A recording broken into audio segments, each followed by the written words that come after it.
Hello tout le monde, ici Ripis pour vous commenter une partie de StarCraft 2 qui va être tirée donc des IPL. Ils viennent de relâcher, certaines personnes en tout cas les ont donné un replay pack des parties qui ont été jouées lors des IPL 4. IPL qui avait lieu à Las Vegas, donc un tournoi qui avait entre autres StarCraft 2, il y avait aussi du League of Legends je pense. Je pense pas qu'il y avait d'autres jeux, alors je dis peut-être des bêtises, et qui avait eu lieu donc directement à Las Vegas, donc c'était plutôt impressionnant, la salle était vraiment remplie. Il y avait énormément de public, c'était dans un lieu quand même de spectacle assez impressionnant. Et puis je pense que d'ailleurs ils ont annoncé après le tournoi qu'ils avaient battu tous les records d'audience, d'argent en tout cas qui a été généré par cet événement. Donc c'est sans doute l'événement d'e-sport le plus important de tous les temps si on peut dire cela.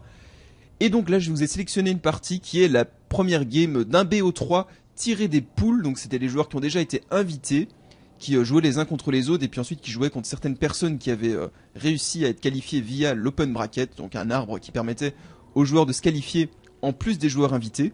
Et donc une partie qui va opposer Millennium Stefano en zerg blanc en bas à gauche au Protoss rouge en haut à droite. Donc Whitera de la team Whitera qui se représente lui-même, donc plutôt sympa de voir des joueurs qui n'ont pas de team, ou en tout cas qui me fonctionnent un peu différemment des autres, qui se représentent tout seuls d'ailleurs. Whitera qui est connu vraiment pour arriver à se commercialiser, un peu comme Grubby mais quand même beaucoup plus expérimenté de Grubby et qui est quand même a plus même déposé quasiment sa propre marque pour se représenter. Donc une partie qui va opposer ces deux joueurs, et j'avais vu ces parties lors des IPL, je me rappelle plus exactement, mais je me rappelle que quand je les avais vues, je m'étais vraiment dit qu'il fallait absolument les commenter, voir un petit peu ces parties parce qu'elles étaient vraiment très intéressantes. Alors Stefano de son côté qui part sur une 14 pool, donc plutôt classique. Pour le moment les deux joueurs qui ne se sont pas encore vus. Le Nexus First de la part de Whitera, alors c'est plutôt safe sur cette map-ci. Éventuellement si son adversaire part 6 pool, évidemment il risque de mourir bêtement. Mais bon, j'imagine qu'il s'attend pas à ce que Stefano 6 pool sur la première partie. Du coup il part carrément Nexus First, la forge directement après. Il s'est arrêté on dirait de produire des ouvriers à 16 ouvriers pour poser son Nexus, sa forge, sa gateway. Et maintenant il reprend la production d'ouvriers, il va sans doute pas tarder à poser son pylône. Du côté de Stefano, pas de scout.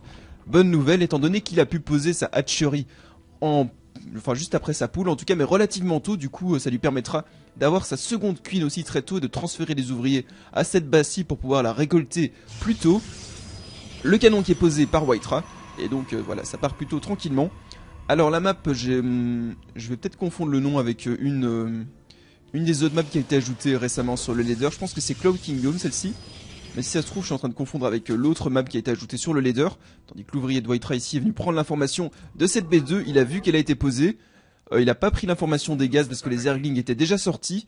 Du coup, il va essayer de sauver sa probe tranquillement. Le wall qui devrait ici quasiment être fini. Il a l'air de se voiler complètement. Je pense qu'il peut encore passer par ici. On dirait pas, on dirait que c'est par ici. Il y a une petite entrée de ce côté-ci donc. Et le noyau cybernétique qui n'a pas encore été posé. Donc c'est relativement surprenant, sachant qu'il a pris seulement un gaz pour le moment. Il n'a pas posé son noyau cybernétique. Donc un peu surprenant le build de Whitera ici. Le premier Zealot qui a été créé, je ne pense pas qu'il ait été chrono-boosté. Je pense que les chrono-boosts sont toujours utilisés sur l'économie pour le moment. Le noyau cybernétique a finalement été posé relativement tard. Il s'est wallé maintenant tout seul dans sa base. Le Zealot qui va venir prendre l'information de la B3 qui est envoyé ici pour nettoyer un peu la Xennaga et tranquillement se décaler vers la B3. Stefano de son côté qui a un Overlord placé ici qui voit à peu près tout. Il voit même le timing du noyau cybernétique qui est relativement tard. Alors bon, est-ce qu'il a remarqué? J'imagine que oui, il a vu ce premier Zealot arriver, il sait que le Zealot est seul, du coup il se sent pas vraiment menacé ici. Bon, quelques Zerglings devraient suffire pour le nettoyer. Néanmoins, il en a pas lancé beaucoup en production pour le moment. La première queen, la queen ici qui va arriver, la queen de la B2, tandis qu'une autre queen a été lancée ici, une autre dans la B1 pour injecter. Et du coup il va tranquillement nettoyer Zealot. D'ailleurs Whitera qui s'est même replié pour essayer de le sauver, qui a fait juste un peu de dégâts, il a poké un petit peu, il a vu le timing de cette B3. Et maintenant il sait qu'il n'y aura sans doute pas de all-in du côté de Stefano. Les deux gaz de Stefano qui sont pris relativement tôt, on dirait qu'il les a pris un peu avant 6 minutes. Bon, timing plutôt classique, c'est vraiment le timing que Stefano fait à quasiment chaque partie. Les deux gaz à 6 minutes de toute façon à pouvoir lancer les améliorations de vitesse des Zerglings, le T2 et puis ensuite faire des roaches éventuellement pour se défendre. Et Whitera de son côté, toujours sur un gaz pour le moment, c'est un petit peu surprenant. Le noyau cybernétique a été lancé et Whitera, voilà je me rappelle, il avait fait ça dans cette partie-ci.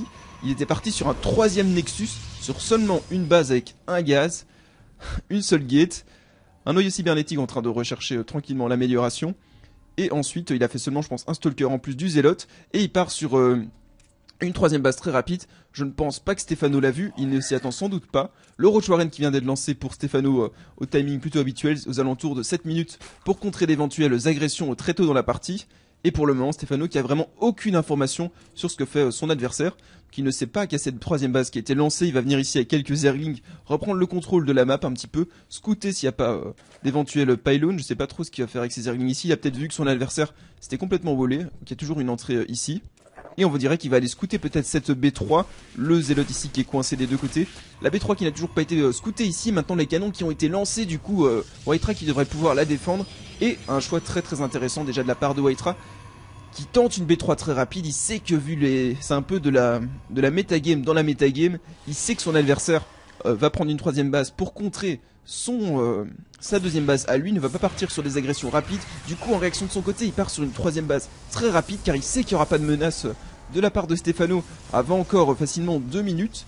Du coup il peut la défendre, il a posé des canons ici, il a fait des ouvriers et maintenant il va rajouter sans doute des gates, peut-être un noyau cybernétique aussi, enfin un noyau cybernétique je pense, oui, un complexe robotique.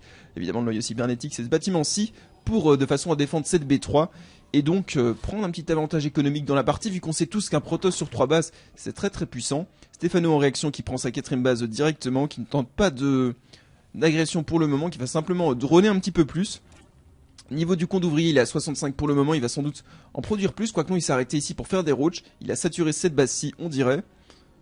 Celle-ci aussi, toutes ces bases sont saturées au niveau du minerai, il est sur 4 gaz pour le moment. Et 4 gaz c'est suffisamment pour créer une grosse bonne bioball, enfin de roach. Et essayer de commencer à attaquer son adversaire. Il va d'ailleurs être max très très rapidement. S'il essaye de le faire, il sera sans doute max aux alentours des 12 minutes, voire même plus tôt, comme on a l'habitude de le voir. Il part vraiment sur ce build là, le build de Max Roach, aux alentours de 12 minutes, qui se fait donc sur 3 bases saturées au niveau du minerai. Et sur, il a même pas saturé celle-ci on dirait, et sur 4 gaz qui permettent de rechercher les améliorations. Il va même avoir un petit peu de gaz en plus je pense. Quoique pour le moment ça a l'air de plutôt bien se passer au niveau des ressources. Le plus 1 de vitesse et le plus 1 d'attaque qui ont été lancés, les roaches qui commencent à arriver. Waitra qui n'a encore rien vu pour le moment, il a posé un pylône ici. Il a réussi à faire le tour avec un ouvrier qui va permettre d'éventuellement tenter une contre-attaque en warpant des unités. Et Waitra qui va devoir défendre, qui niveau des comptes d'unités pour le moment a seulement 9 sentry quand même, donc c'est plutôt pas mal. 6 stalkers aussi, les roaches qui arrivent ici, il y a quand même 2 canons pour défendre cette base-ci, le champ de force qui est très bien positionné ici, un deuxième champ de force qui permet de couper une partie des roaches qui vont être éliminés relativement vite, les stalkers supplémentaires qui sont warpés ici, et l'attaque qui va être contrée sans trop de soucis par Waitra qui profite d'avoir cette choke ici, et ainsi que celle-ci qui devrait pas non plus être très très dure à défendre. Donc Waitra qui est vraiment dans une très bonne position pour le moment, il est même devant au niveau du compte d'ouvrier comparé à son adversaire, ce qui est plutôt surprenant, on s'y attend pas souvent. Donc Stefano va devoir vraiment faire quelque chose. Est-ce qu'il va recommencer à droner? Pour le moment ça n'a pas l'air d'être le cas, on dirait qu'il continue d'accumuler des unités pour tenter de mener l'agression, donc il a vraiment choisi de stopper son compte d'unités à la saturation de 3 bases et de 4 gaz donc, et de vraiment tenter de finir la partie, en tout cas de faire du dégât, d'essayer de mettre la pression sur son adversaire, d'éventuellement sniper quelques bâtiments, et on va voir si ça va fonctionner. Pour le moment je pense pas que ça va fonctionner, vu que Waitra a quand même son premier immortel qui vient d'arriver, il a beaucoup de sentry qui ont pas mal d'énergie, il continue la production d'immortels derrière ça, il a carrément lancé le conseil crépusculaire et le blink. Stefano de son côté niveau des upgrades est pas trop mal aussi, il est un petit peu derrière je pense, il a fini le plus 1 d'attaque pour les roaches. Waitra de son côté qui est en train de finir le plus 2 on dirait, donc bon ils sont à peu près équivalents au niveau des attaques pour le moment. Et Stefano voilà qui a accumulé ses troupes, qui n'est pas encore maxé à 12 minutes. On dirait qu'il est en train de tecker un petit peu finalement et qui passe à l'agression, qui va peut-être splitter son armée en deux. Ça risque d'être compliqué là pour le moment, je sais pas si le bureau des roaches est terminé, non il l'a même pas recherché donc il pourra pas s'enfouir sous les champs de force. Ça risque d'être quand même compliqué de faire du dégât ici, un pylône qui a été placé, qui a finalement été annulé. Et Stefano qui hésite, qui n'arrive pas vraiment à trouver une faille dans l'attaque de son adversaire. D'ailleurs, dans la défense de son adversaire, d'ailleurs, il commence même à redroner de nouveau. Il a refait quelques drones supplémentaires. Il est en train de sans doute saturer sa B4. Les gaz qui sont quasiment tous pris. Il est en train, on dirait, de tecker vers les infestateurs. Peut-être le T3 qui va être lancé aussi, des spinecrawlers qui ont été positionnés. Et donc finalement, l'attaque de Stefano, à l'origine, qui voulait peut-être faire du dégât, je pense, c'est transformé en attaque défensive plutôt, pour lui permettre de tecker derrière cela. De son côté, Waitra qui commence à avoir accumulé énormément d'énergie, qui va passer à l'attaque. Il a beaucoup d'immortels beaucoup de sentry, beaucoup de stalker. Le plus 2 d'attaque qui s'est terminé, le blink qui est terminé, il y a moyen de faire vraiment du dégât. Les spinecrawlers qui sont en position ici, Stefano qui est obligé de faire des unités en urgence. Le blink de Whitera qui n'est pas super ici, tous ces sentry qui se retrouvent devant du coup et qui sont en train de tomber les unes après les autres. Il a quasiment perdu toutes ses sentinelles, plus de champ de force disponible pour lui. Il a quand même perdu énormément sur cette attaque Whitera, même si ça n'a pas l'air pour le moment. Il a encore une armée très très imposante, mais il a plus que des immortels et des stalkers. Il continue, je pense, d'en warper. Et donc du coup finalement il a plus vraiment le corps de son armée qui sont vraiment ses sentinelles. Il perd malgré tout, il réussit malgré tout à prendre la B4 de Stefano. Donc Stefano qui reste dans une position très très compliquée. Il a énormément de zerglings qui ont été produits maintenant, mais Moira commence à perdre son compte de stalker de façon assez radicale. Stefano qui est toujours en tête au niveau du compte d'unité, ils sont toujours tous les deux sur 3 bases.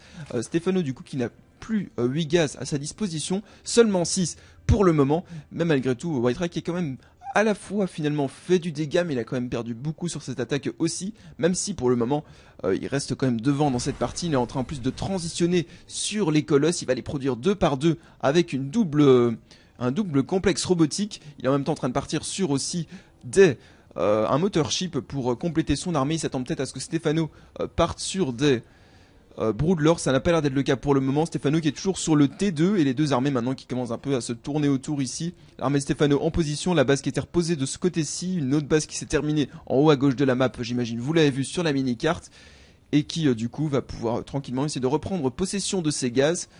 Ce qui est plutôt bien joué, il a quand même pas mal de troupes maintenant de son côté Stefano pour se défendre, et Whitera qui n'a vraiment plus aucune sentinelle quasiment, c'est énormément de gaz qui est parti.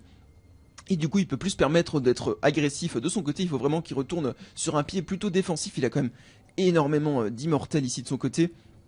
Je sais pas si Stefano les a tous vus, mais il faudrait vraiment peut-être qu'il recherche aussi le parasite neural qui pourrait être très très efficace. Même si je vous avouerai que depuis le nerf du parasite neural, il a autant de portée qu'un immortel, il a même moins de portée qu'un immortel. Je crois que c'est genre 5 de portée maintenant, contre 6 pour l'immortel, donc c'est un peu ridicule. Donc le parasite neural qui est quand même moins efficace, mais qui reste malgré tout pour les immortels, donc surtout quand il y a autant de stalkers. Le motor ship qui est lancé, les deux colosses qui sont lancés, Stefano qui profite que ce Whitera a décalé son armée pour passer à l'attaque ici. Il focus la forge qui avait lancé, je pense, le plus 1 d'armure ou peut-être le plus 3 d'attaque. Le Fungalgro qui mobilise complètement toute l'armée de Whitera, qui est au contact maintenant avec tous ses roaches. Je pense qu'il devrait pouvoir se débarrasser des roaches. Les infestateurs qui lancent leur terran infesté, qui vont peut-être pouvoir faire un peu de dégâts, mais il a quasiment tout perdu. Stefano de son côté-ci, il a plutôt bien trait de son armée pour le moment, mais vu qu'ils sont tous les deux sur 3 bases, et si Stefano maintenant a repris position de celle-ci, je sais pas si forcément c'était le meilleur trade qu'il pouvait se faire. Les deux joueurs qui restent vraiment toujours très très très serrés. Alors certes ça arrange Stefano que le compte de Colosse est diminué un petit peu en face, le compte d'Immortel a diminué aussi en face, donc je pense que c'est plutôt à l'avantage de Stefano de garder l'armée de son adversaire relativement bas, surtout qu'il commence maintenant à expandre à nouveau un peu partout. Mais au niveau de la pop, au niveau de l'économie, on peut voir que les deux joueurs restent très très serrés. On voit même niveau valeur de l'armée, ça reste très équivalent, mais c'est un peu plus de gaz dû aux infestateurs du côté de Stefano. Donc la partie qui reste très serrée, c'est peut-être le moment pour Whitera d'essayer de prendre une B4, peut-être qu'il le sent, ça peut-être qu'il va prendre un ouvrier et sécuriser sa B4, sa B1 qui est bientôt mine out ici, sa B2 aussi sans doute qui devrait pas tarder. Donc ça a commencé à être intéressant de prendre cette B4, la B4 qui vient d'être lancée, et du coup Whitera qui va tranquillement passer un peu sur un pied défensif, essayer de masser un peu son armée, de rajouter le motor ship qui vient d'arriver à son armée, le vaisseau mère, les colosses qui continuent d'être produits et qui vont aussi arriver à croître ce nombre de colosses. Et une fois qu'il y aura une bonne armée de colosses et de stalkers, peut-être aussi quelques archontes par la suite, il pourra vraiment faire tout ce qu'il voudra. 152 pop contre 170 pour le moment de son côté. Stefano évidemment est passé tier 3 finalement, on dirait. Il a lancé quelques corrupteurs, la grande spire qui n'est pas lancée, j'avoue que je suis un peu surpris. Alors est-ce que c'est une erreur? Je pense que c'est une erreur, il va peut-être la lancer maintenant. Voilà, il lance une deuxième spire, il va lancer la grande spire. Du coup il la lance relativement tard. Il a même toujours pas lancé en fait pour le moment. Voilà, il vient de le lancer. Du coup la grande spire qui est lancée relativement tard, donc il va falloir temporiser un petit peu. Il va y avoir un moment où l'armée de Whitera sera quand même importante, et Whitera aura une fenêtre pour tenter quelque chose avant que les Broodlords arrivent. Du coup Stefano va devoir réussir à se défendre. On voit qu'il positionne ici de façon très très intelligente des aiguillons rampants près de cette pente. Vous voyez le positionnement vraiment. Bon, la pente est quand même très très large, hein, mais ça permettra de Fungalgro cette armée et que tous les aiguillons rampants soient à proximité. Whitera, est-ce qu'il a scouté cette base en haut à gauche? Il ne l'a pas vu. Il n'a pas beaucoup d'informations pour le moment. Il faudra absolument qu'il envoie peut-être des ouvriers scouter toutes les bases. Il a vu que celle-ci n'a pas été prise. Il se doute que celle-ci a été prise, mais celle en haut à gauche, il n'a toujours pas d'informations. Quelques canons aussi qui ont été placés de façon très intéressante par Whitera, qui vont malgré tout être cancel. Et pourquoi ces canons? Tout simplement pour de façon à empêcher aux infestateurs d'éventuellement passer sous terre ici et de Fungal Crow les probes. Donc c'est vraiment très intéressant aussi de la part de Waitra. Et Waitra pour le moment qui joue vraiment une excellente game. Il y a toujours une sorte de petite rivalité, c'est pas vraiment une rivalité mais on va dire que il s'entend bien avec Stefano, ils jouent souvent ensemble et c'est tout le temps Stefano qui lui roule dessus. Donc finalement Waitra qui commence à avoir un bon PVZ et qui le montre dans cette partie, qui montre qu'il arrive à avoir plutôt un bon PVZ ici. Léo Lézerling qui essaie de tenter de faire un run by, l'avoir prise qui était juste à côté, qui a pu sauver ce colosse. Le Zélote, le héros Zélote qui est en train de bloquer cette choc mais qui vient de mourir maintenant. Deux autres qui sont warpés pour le remplacer et qui vont quand même réussir à sauver tous ces pauvres petits probes. Pendant ce temps-là, les Zerglings qui vont finalement passer dans cette B3, le compte d'ouvriers qui va sans doute chuter de façon assez importante ici. On voit que Stefano est en train de tuer énormément d'ouvriers, il en avait déjà tué un peu plus tôt je pense, mais là il vient d'en tuer vraiment une bonne armée. Le colosse qui va tomber de ce côté-ci, pendant ce temps-là, Waitra qui perd un peu pied dans cette partie, la valeur de l'armée qui est relativement serrée des deux côtés, peut-être même à son avantage, les Broodlords qui sont pas encore sortis, c'est peut-être le moment pour lui pour attaquer, pas mal de terrains infestés qui ont été mis, les Broodlords qui viennent finalement de se finir, en fait Stefano en avait déjà quelques-uns, du coup même ça devient compliqué maintenant pour Waitra d'attaquer son vaisseau mère qui est là, peut-être essayer de masser un petit peu son armée, de clear, d'attaquer un peu à gauche, à droite, essayer de clean un petit peu les bases de son adversaire. Il vient de faire tomber celle-ci, c'est bien joué de sa part, peut-être essayer d'aller attaquer celle à droite puis celle à gauche. Les Broodlords sont très très lents, il faut essayer de profiter de cette mobilité. Il va défendre ici ce côté-ci et pour le moment Waitra qui reste malgré tout dans une bonne position. Niveau économie ils sont tous les deux sur... Enfin, Waitra est sur 4 bases, Stefano sur 5, donc Stefano garde malgré tout l'avantage. On voit quand même que Waitra ne mine plus que sur ou pas grand chose. Il a perdu vraiment beaucoup d'ouvriers, plus que 59, tiens. Il en a encore beaucoup en fait, ça c'est ici qui sont tous. Ah non, il y en a que 3. On dirait qu'il a... Où est-ce que sont ces ouvriers? Il n'en a pas beaucoup ici. Celle-ci. Il y a ceux-là. Donc on dirait que finalement ils sont répartis bon, sur cette base-ci. Je suis assez surpris du nombre d'ouvriers, il en a quand même 60. Et ils sont pas bien répartis sur 2 bases, il a vraiment que 2 bases qui pourraient éventuellement miner. Et il n'y a rien du tout ici. Du coup l'income de Waitra qui est à 1000 pour le moment. Donc contre les 1800 de Stefano, c'est quand même pas super. Et du coup, on va voir ce que va faire Waitra dans cette partie. Il y a quand même beaucoup d'archons qui se sont accumulés. Peut-être quelques High Templars pour être utiles pour éventuellement feedback tous ces corrupteurs qui sont quasiment full mana. Enfin, tous ces infestateurs qui sont full mana. C'est peut-être ce qui manque un petit peu à l'armée de Waitra, car pour le moment il a une bonne grosse dead ball ici. Là l'observateur qui va voir ses Zerglings arriver, ces Zerglings qui vont directement, même pas essayer de rentrer dans cette B2, directement vers la B3, tenter un run by, en même temps un autre run by pour sacrifier les Zerglings de Stefano qui maintenant est quasiment max, donc il peut se permettre de perdre ses Zerglings. Il va les échanger contre des props, ce qui est toujours un très bon échange ici. Plus que 55 ouvriers contre 75 du côté de Stefano. Waitra qui hésite un petit peu ici, qui se balade avec son armée, il sait pas trop quoi faire, j'ai l'impression. C'est pas une situation facile pour lui, il est en compétition, il est sur scène, il est à Las Vegas, il est face à Stefano contre qui il doit pas être très confiant non plus, vu qu'il a perdu quasiment toutes les parties qu'il a jouées. Oh, son motorship qui était laissé un petit peu seul. Il faut faire gaffe maintenant, il faut garder son armée groupée. Il est en train de se décaler vers cette base-ci de son côté. Stefano qui l'a vu, je pense, venir aussi, qui est en train de ramener tous ses Broodlords. Il y a peut-être moyen de sniper peut-être la base et de s'enfuir. Ça risque d'être quand même compliqué ici, vu qu'il y a tous les infestateurs qui sont là et le motorship qui était derrière, qui est plus lent que l'armée de Waitra, qui s'est fait choper bêtement. Ah, il va se faire sniper en direct tous les... un deuxième vortex qui permet de se débarrasser de ces corrupteurs. Et finalement le vaisseau mère qui s'en sort, mais qui n'a plus d'énergie du coup.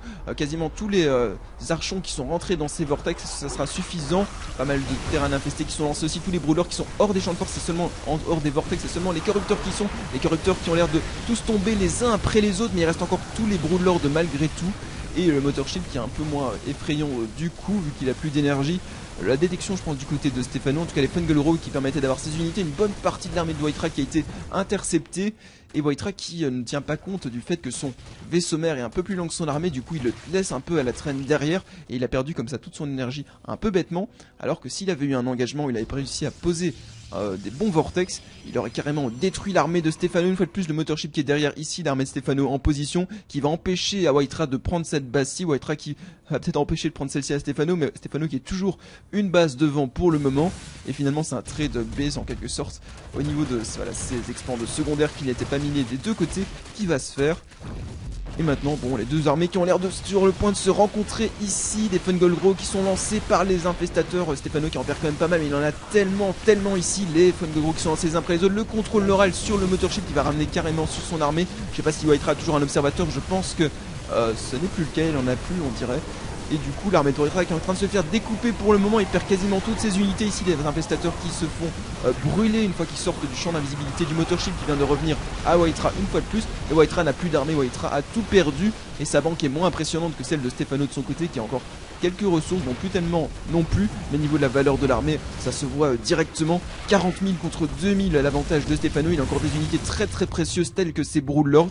Et Waitra de son côté c'est en catastrophe de peut-être rewarper quelques unités, de refaire des colosses, j'imagine, ça serait intéressant aussi. Il faudra peut-être qu'il en refasse ici. Il a beaucoup d'archons, il a plus de Motorship non plus. Donc il lui faut absolument un Motorship, peut-être des colosses. Il a utilisé beaucoup de gaz dans ses archons. Et les archons vont pas être suffisants pour tuer tous ces infestateurs. Le feedback peut-être sur quelques infestateurs qui pourraient être lancés ici. Ça n'a pas fonctionné pour le moment. Un archon qui tombe un peu gratuitement. Ça devient de la micro-gestion au niveau des unités. Waitra qui n'a plus beaucoup de ressources. Son income qui a dû encore baisser depuis la dernière fois. Voilà, qui est à 900 maintenant. Stefano non plus n'a plus énormément d'income. Et c'est parce qu'il a beaucoup sacrifié de drones pour poser des spine crawlers. En fait il n'en a plus tellement des drones, mine de rien. 62 aussi, il a quand même baissé son compte d'ouvrier, mais il a plus besoin énormément de ressources à ce point-ci de la partie. Et maintenant Waitra qui attaque ces spine crawlers qui font quand même pas mal de dégâts ici. Les archons qui sont relativement bas en bouclier, tous les Zerglings qui passent à l'attaque, le surrend, les archons qui les explosent à coups de jet électrique. Est-ce que ça sera suffisant? Voilà tous les infestateurs qui arrivent au secours de la base de Stefano, les terrains infestés qui sont lancés. Mais bon, finalement Waitra recule un petit peu son armée, mais il n'y a tellement plus rien du côté de Waitra. Le contrôle neural sur cet archon qui va dégommer son camarade. Et puis maintenant il morphe carrément des Broodlords sous le nez de Waitra. Il sait qu'il est devant, il sait qu'il peut faire un peu ce qu'il veut à ce niveau là. Ça va être très dur quand même pour Waitra de revenir dans la partie avec seulement une base qui mine. Il peut vraiment faire quasiment que des archons parce qu'il a encore 6 gaz malgré tout. Il a même perdu ses gaz-ci. Et du coup le reste de l'armée de Waitra qui va tomber ici gratuitement. Et finalement Waitra qui se bat jusqu'au bout, mais maintenant c'est un peu fini. C'est vraiment ce combat qu'il a perdu tout à l'heure qui lui a coûté très très cher au niveau de la valeur de l'armée. Du coup il n'a pas pu prendre de B5 par la suite, il n'a pas pu continuer la macro game. Et Stefano qui était un petit peu devant, qui avait perdu moins d'unités, a pu tranquillement prendre le map control, empêcher Waitra de prendre une base supplémentaire et qui maintenant va tranquillement finir la partie. Et qu'est-ce qu'aurait pu faire Waitra dans cette position finalement tout à l'heure avec son armée? Peut-être qu'il aurait pu sniper cette base-ci de façon plus efficace, il va la prendre maintenant. Parce que tout à l'heure il avait quand même pris celle-ci. S'il avait réussi à prendre celle-ci, Stefano n'aurait plus été que sur 4 bases. Contre 4 bases de Waitra ça aurait été pas mal, il aurait pu ensuite sécuriser sa base à lui. Forcer peut-être Stefano à attaquer. Je pense que Waitra était... c'est pas évident évidemment de garder l'esprit clair quand on est dans une partie en compétition. Du coup il a fait quelques choix qui n'ont pas fonctionné. Surtout ce Motorship qui s'est fait intercepter gratuitement. C'est pourtant pas... Comment dire, le Motorship se déplace plus vite que l'armée, certes, mais c'est pas non plus spécialement incroyablement tenir compte. Après, peut-être que les Protoss ne sont pas toujours habitués à jouer en super late game avec les Motorships, du coup, ils sont pas habitués à les gérer, à bien faire gaffe de le garder avec leur armée. Les survivants de l'armée Protoss ici qui se font sniper les uns après les autres par les Broodlords en position.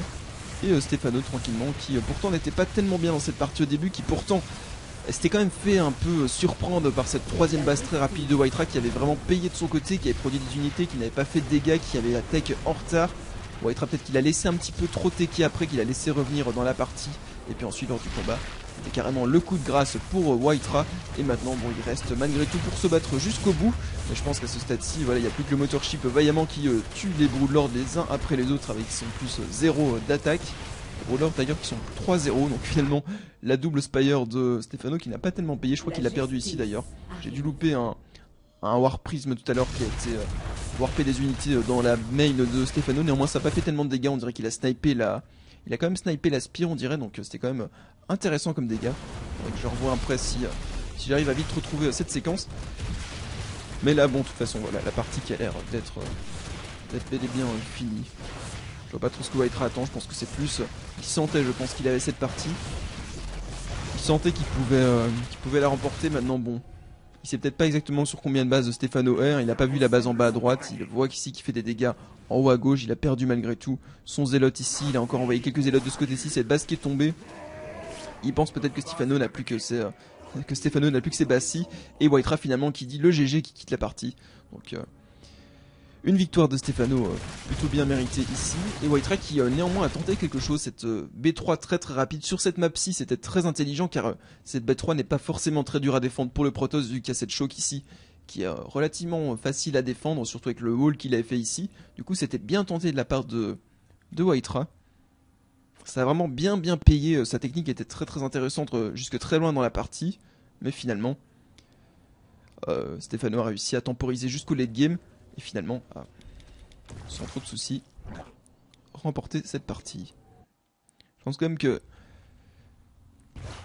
le joueur français a un peu paniqué à un moment quand Waitra avait toute cette armée vraiment incroyable et que Stefano n'avait pas encore ses Broodlords. Il devait quand même se sentir vachement menacé.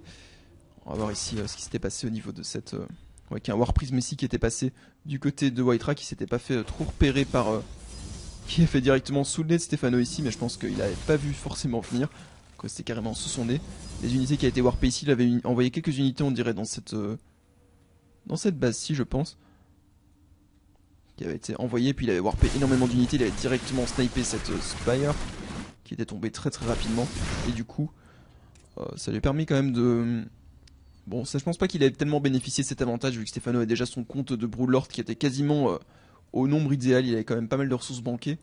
Donc éventuellement, si Waitra avait pu faire un combat et remporter un combat à ce moment-là, Stefano aurait été vraiment dans une position pas facile, sans pouvoir produire davantage de Broodlord. Néanmoins, voilà, il pouvait continuer à produire des corrupteurs ici, et je pense qu'il va directement relancer la Spire et directement take à nouveau. Il va attendre peut-être que cette upgrade finisse, la relancer au plus vite.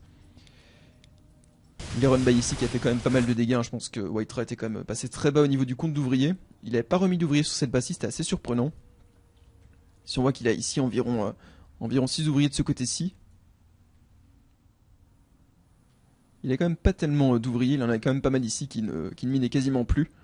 Du coup il aurait peut-être pu en retransférer directement à sa B3 un peu plus rapidement. C'est vrai que ça lui a quand même coûté cher au niveau de l'income, mais après c'est pas forcément facile de penser à tout en late game. Et puis vraiment le combat qui lui a fait perdre la partie. Je pense que quelques minutes, il y a eu un moment, si je dis pas de bêtises, où il était vraiment très bien dans la partie. Bon, ici évidemment il était très bien, il avait sa B3 qui était sécurisée, et Stefano qui était finalement resté sur peu d'ouvriers et qui avait pas beaucoup de TK. Et puis surtout il y a eu un moment où je pense qu'il est passé à l'attaque, il s'est déplacé. Là, ça devait être pas loin d'ici, non un peu plus loin. Je pense que Waitra avait quasiment la partie, enfin bon... Entre avoir la partie, entre pouvoir la gagner et après la gagner, il y a quand même une marche. Voilà, c'était à peu près ici. Ouais, l'aiguille qui était en train seulement de se lancer, mais évidemment il ne le sait pas. Waitra de son côté, il a aucune information à ce niveau-là. Il a pas vu la B1 de son adversaire, il en sait rien du tout. Mais là néanmoins, s'il avait eu l'information, il aurait pu peut-être faire du dégât, sachant qu'en face, alors c'est vrai qu'il a perdu beaucoup de sentinelles en début de partie, mais il aurait peut-être pu tenter une attaque, même s'il y a quand même beaucoup en face. Mais bon, c'était que des Zerglings après tout. Des corrupteurs, voilà, la valeur de l'armée je pense qui était quand même relativement serrée des deux côtés. Donc il y avait un moment avant que les Broodlords arrivent où il pouvait tenter quelque chose, mais c'est vrai que toutes ces sentinelles qu'il avait perdues en début de partie lui avaient aussi coûté très cher. Je pense que c'était aussi un des points importants de la partie. C'est quand il avait perdu toutes ces sentinelles, il avait perdu tellement de gaz, c'était vraiment tout du gaz où s'il voulait refaire des sentinelles, il aurait dû tout dépenser ce gaz dans ses sentinelles. Ça lui aurait coûté super cher hein, de refaire les sentries. Et il pouvait vraiment pas se le permettre, car il lui fallait absolument ses colosses, il lui fallait éventuellement le late game approcher aussi, il lui fallait les colosses, il lui fallait plus de stalkers, enfin il lui fallait quand même beaucoup de choses. On voit ici que jusque là il était plutôt devant. Et puis vraiment cette attaque un peu foireuse ici. C'était un peu maladroit comme on dit. C'était un peu maladroit, il a attaqué ici, c'était 13 minutes. Ça c'est vraiment le pire truc qui pouvait lui arriver à ce niveau-là. Je veux dire, il était tellement devant ici, on peut voir que niveau du compte d'ouvriers, il était même devant. Stefano s'était remis à produire des ouvriers alors qu'il était resté très longtemps à 60 ouvriers seulement contre 70, 75. Du coup, Waitra était vraiment dans une position genre super excellente quoi. Et puis ici il est parti, il est passé à l'attaque, il s'est dit hop, les stalkers étaient devant et tanké les dégâts, du coup il a blink les stalkers tous derrière pour laisser les sentries devant pour pouvoir lancer les champs de force. Mais du coup les sentries sont toutes tombées, mais vraiment toutes, les Spinecrawlers on les ont toutes pris, et là il a perdu tellement de gaz. Alors certes il a clean l'armée de Stefano, mais Stefano a déjà je pense refait après les Spinecrawlers derrière, il a perdu cette base-ci. Franchement perdre une base qui ne mine pas votre quatrième base pour tuer genre 8 sentries en face, c'est quand même très rentable. Enfin voilà, c'est la fin de cette partie commentée, j'espère que ça vous a plu. Je vais commenter sans doute la seconde partie de ce BO3 qui oppose donc Waitra à Stefano. Et je vous dis à plus pour d'autres vidéos commentées. Salut à tous.